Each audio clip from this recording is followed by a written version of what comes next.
kita harus buka sepatu memang wajib gitu, apalagi kita bertamu ke rumah orang. Kalau kita memakai sepatu ke rumah orang itu, kita kan dikirain nanti sombong dan belaga begitu ya kan. Halo teman-teman semua, welcome back to my YouTube channel. Kembali lagi dengan saya di sini, Elvira. Terima kasih karena sudah klik video ini. Teman-teman, di vlog kali ini saya ingin membahas satu topik, yaitu mengenai hal-hal yang tidak umum atau tidak biasa dilakukan orang-orang di Amerika, tetapi hal ini biasa dan akan Anda lihat selalunya umum di Indonesia ya. Dan di sini saya ada beberapa topik yang akan saya sampaikan kepada kalian. Sebenarnya topiknya ini itu banyak sekali hal-hal itu yang berbeda yang biasa dilakukan orang di Indonesia itu tapi tidak dilakukan orang di US, atau sebaliknya yang biasa dilakukan orang-orang di US tapi tidak dilakukan orang-orang di Indonesia. Tapi di video kali ini saya hanya akan membahas beberapa karena kalau saya bahas semuanya itu nggak mungkin akan bisa dalam satu video ya teman-teman, dan ini kemungkinan saya akan bagi menjadi part by part ya. Jadi kalian boleh komen di bawah kalau kalian ingin saya lanjutkan ke part kedua ya teman-teman. Oke, baiklah, mari kita mulai daripada topik yang nomor 1. Oke, yang pertama yaitu orang-orang di Amerika atau di US tidak umum atau tidak biasanya menjemur pakaian di luar. Sementara kalau kalian di Indonesia bisa lihat ya teman-teman, kita di Indonesia itu kita menjemur pakaian di luar itu sudah umum atau sudah biasa dan tidak heran lagi ya. Itu karena mungkin kalian akan bertanya-tanya, kenapa orang di Amerika itu tidak menjemur baju? Terus baju mereka dikeringkan pakai apa? Begitu ya. Oke, orang-orang di Amerika mengeringkan pakaian tidak di luar dengan cara menjemur. Tetapi orang-orang di sini menggunakan mesin pengering atau dipanggil dryer ya teman-teman. Jadi mesin itu seperti ini, seperti yang di atas ini, dan itu digunakan untuk mengeringkan pakaian. Sementara di Indonesia itu kita mengeringkan pakaian itu dijemur di luar ya kalau ada matahari. Di sini itu ada musim salju begitu ya teman-teman. Nah kalau musim salju, orang-orang di Amerika kalau misalkan menjemur pakaian itu kan nggak mungkin bisa gitu ya, karena di suhu di udara itu sangat dingin gitu ya teman-teman. Jadi mereka itu di sini menggunakan mesin pengering atau dryer ya. Dan yang kedua itu adalah orang-orang di Amerika mencuci piring mereka dengan menggunakan mesin pencuci piring. Ada orang menggunakan cuci tangan, tetapi tidak pada umumnya ya. Jadi sedangkan kita di Indonesia itu, kita menyuci piring itu menggunakan tangan, yaitu di dalam sinki begitu, atau menggunakan ember ya teman-teman, tapi tetap menggunakan manual atau secara pakai tangan begitu ya. Nah, orang di sini itu menggunakan mesin cuci piring. Saya pernah dulu waktu pertama kali ke Amerika ini, teman saya bertanya bagaimanakah orang di luar di Amerika itu mencuci piring pakai mesin cuci piring. Apakah nanti piringnya itu nggak pecah gitu? Seperti mereka membayangkan kalau dimasukkan ke pencuci piring itu akan bergoncang begitu seperti mencuci pakaian ya. Tidak teman-teman. Dan itu mencuci piring pakai mesin cuci piring itu dia sudah di dalamnya itu sudah ada rak seperti ini. Nah, dia udah tersusun rapi. Jadi piring itu atau sendok-sendok dan gelas-gelas tidak akan berpecahan gitu ya. Ada yang menggunakan tangan. Contohnya kalau cuma sedikit, orang di sini itu cuma pakai tangan gitu ya. Rinse quick atau cuci secara cepat begitu. Dan mereka tidak akan menunggu sampai masukkan ke dalam mesin pencuci piring ya teman-teman. Tapi itu tidak biasanya atau tidak pada umumnya ya. Gitu. Nah, yang ketiga adalah pedagang keliling. Seperti pedagang bakso keliling, mie tek-tek, ataupun sayur-sayuran ya teman-teman, yang biasa digunakan pakai gerobak begitu, jalan keliling-keliling itu, kita biasa atau pada umumnya kita lihat di Indonesia itu. Sudah biasa maksud saya, sudah biasa, sedangkan kalau di Amerika itu sama sekali tidak ada teman-teman, itu tidak umum begitu ya. Kalaupun mereka menjual mie atau mie tek-tek atau apa sebagainya, itu mereka akan ada satu warung atau satu warung, dan itu juga harus mempunyai license gitu ya. Jadi orang di sini berniaga itu atau berjualan tidak asal sembarangan ya teman-teman. Banyak prosedur yang akan dibuat, nggak kayak kita di Indonesia. Kalau kita misalkan hari ini berpikiran saya mau menjual mie tek-tek keliling, hari itu juga kita boleh memasak dan bawa dengan gerobak. Kita boleh keliling-keliling satu kampung untuk menjual mie tersebut ya teman-teman. Sedangkan di sini hal itu tidak umum dan tidak biasa dilakukan orang-orang di sini. Itu karena banyak sekali prosedur-prosedur yang akan dipenuhi oleh orang-orang di sini untuk berjualan. Dan satu faktor lagi itu karena di sini ada perubahan-perubahan cuaca itu nggak tentu ya teman-teman, nggak summer or year long. Maksudnya nggak musim panas sampai selalunya seperti di Indonesia. Di sini itu ada 4 musim. Jadi kalau misalkan mereka berdagang keliling itu, berarti mereka akan lakukan di waktu panas saja, di waktu musim dingin nanti mereka nggak buat. Dan itu nggak ada gitu ya. Dan intinya pedagang keliling di Amerika itu tidak umum begitu ya teman-teman. Nah yang keempat adalah makan menggunakan sendok. Nah kalau di Indonesia teman-teman, kita biasanya memakan menggunakan tangan atau sendok dan garpu ya.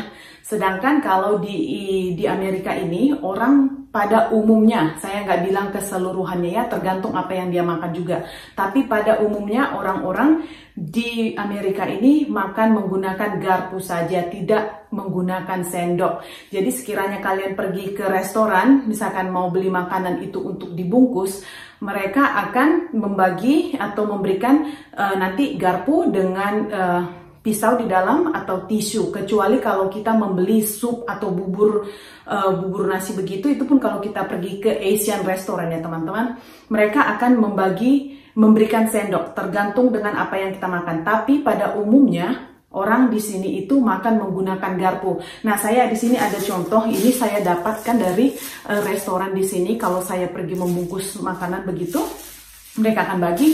Nah, di sini mari saya tunjukkan kalian apa yang saya ada. Ini maksud saya yang tadi adalah, nah mereka akan membagikan garpu, pisau, dan napkin atau tisu ya kalau kita panggil, dan mereka tidak memberikan sendok sama sekali. Nah jadi ini saya pernah sering sekali, kalau saya sebagai orang Indonesia, saya makan pakai sendok ya teman-teman, dan nggak biasa pakai garpu begitu. Jadi kalau setiap saya mau pergi ke restoran itu, saya kadang-kadang mau menanyakan ada sendok nggak, tapi majoritinya itu mereka bilang nggak ada gitu. Jadi mereka di sini itu keseringannya makan pakai garpu. Walaupun nanti makan makan nasi begitu, mereka menggunakan garpu ya teman-teman, dan itu pada umumnya.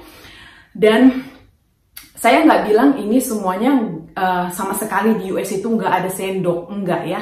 Karena yang kelima adalah chili sauce atau saus sambal ya teman-teman. Keseringannya kita di Indonesia kalau misalkan kita pergi ke restoran itu, atau contohnya ke KFC, McDonald, kita akan selalu minta chili sauce atau saus sambal gitu ya, dibungkusin di saset begitu. Nah kalau di Amerika ini tidak ada saus sambal atau chili sauce yang pakai saset begitu teman-teman. Apalagi kalau kalian pergi ke McDonald, KFC atau makanan-makanan fast food begitu, kalau kalian bilang bisa saya minta chili sauce, mereka itu sama sekali tidak ada, dan bahkan akan melihat kalian kebingungan begitu. Seperti pengalaman saya dulu ya, waktu saya pertama kali sampai ke US, saya minta dengan suami, bisa nggak minta mereka chili sauce. Mereka melihat saya kayak kebingungan begitu karena tidak ada chili sauce sama sekali. Yang adanya di sini adalah bukan sambal lagi. Yang di sini adalah saus tomat, atau dipanggilnya di sini kecap. Kecap itu kalau di Indonesia kita panggilnya itu adalah saus soya sauce gitu ya teman-teman. Nah jadi di Amerika itu tidak umum kalau kita meminta chili sauce atau saus sambal ke restoran ataupun ke fast food begitu ya, seperti KFC atau McDonald ya teman-teman.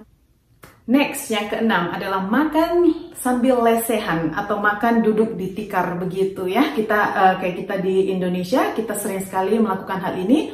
Terutamanya saya dari Medan yang di kampung begitu, ini adalah hal yang pada umumnya sangat umum sekali kita lakukan, terutamanya apalagi kalau kita ada tamu begitu rame-rame ya, dan ada pesta atau kenduri begitu, kita udah biasa lesehan atau duduk di tikar makan bersila begitu ya teman-teman. Sedangkan di sini itu pada umumnya orang itu harus memakan di meja makan, itu dipanggilnya kayak ada table manners begitu. Mereka kalau makan harus di meja makan begitu ya teman-teman. Jadi nggak ada leseh-lesehan begitu, duduk di dalam tikar. Nah ini kejadiannya dulu suami saya waktu pertama kali pergi ke rumah saya begitu itu, dia makan lesehan duduk di tikar begitu itu teman-teman, itu lututnya nggak bisa tahan karena dia udah nggak biasa duduk bersila begitu ya, itu agak lututnya itu nggak tahan begitu, jadi karena dia nggak terbiasa. Nah itu hal yang itu tidak biasa dilakukan orang di sini, yaitu makan duduk bersila lesehan begitu nggak umum ya teman-teman, kecuali kalau mereka itu pergi piknik begitu nggak ada kursi ya tetap lesehan, tapi pada umumnya mereka nggak melakukan hal tersebut gitu ya. Last but not least, tidak memakai sendal atau sepatu di dalam rumah. Nah, kalau hal ini di Indonesia kita sudah satu budaya. Kalau kita masuk ke rumah itu, kita akan membuka sandal kita atau membuka sepatu kita baru kita masuk. Terutamanya kita mau bertamu ke rumah orang ya teman-teman, kita tidak mau menggunakan sepatu kita di dalam rumah mereka karena kita akan dibilang nanti kayak sombong begitu, belagak, kenapa kita harus pakai sepatu di rumah orang begitu ya. Dan satu lagi mungkin alasannya karena sepatu itu juga udah kita bawa keluar dan kita bawa kemana-mana dan itu sepatu tidak bersih begitu ya. Sedangkan kalau kalian di Amerika, kalau kita lihat di Amerika ya orang-orang di sini itu memakai sepatu atau sendal di dalam rumah itu adalah sudah hal biasa ataupun hal umum dan kesehari-hariannya dipakai atau digunakan oleh orang-orang di sini ya teman-teman. Dan ini saya tidak bilang ke semuanya orang menggunakan sepatu di dalam rumah ya teman-teman ya, tapi kebanyakannya orang di sini memakai sepatu di dalam rumah mereka ataupun menggunakan sandal gitu ya. Jadi kalau saya personally itu di rumah saya itu memang wajib masuk membuka sepatu karena saya tetap menjalankan budaya kita begitu. Dan lagi satu, saya merasa kalau sepatu itu tidak bersih teman-teman ya, karena kita sudah bawa keluar dan terus kita masukkan ke rumah lagi, kita jalan di mana-mana itu kan tidak begitu bersih begitu ya. Oke teman-teman, sampai di situ dulu video saya. Part pertama untuk hal-hal yang biasa atau umum dilakukan di Indonesia tetapi tidak biasa dan tidak umum dilakukan oleh orang-orang di Amerika. Jadi jikalau Anda ingin mendengarkan saya atau ingin mengetahui lebih lagi mengenai topik ini, Anda boleh komen di bawah. Jadi saya nanti akan buat part keduanya karena ada banyak sekali hal-hal yang biasa kita lakukan di Indonesia tetapi tidak dilakukan di Amerika ini ya. Dan itu salah satu seperti culture shock untuk kita semua, dan ataupun sebaliknya hal-hal yang dilakukan oleh orang di Amerika tapi kita tidak lakukan di Indonesia begitu ya teman-teman. Dan seperti biasa kalian take care, stay healthy dan be nice to each other. Dan bagi kalian yang belum subscribe, kalian boleh subscribe, tekan tombol, jadi setiap saya mengupload video-video baru kalian bisa langsung melihatnya begitu ya. Dan semoga kalian menyukai video ini. Kalian you're welcome to share this video dan give a like, big thumbs up. Oke teman-teman. Oke, I'll see you in the next video. Take care. Bye bye.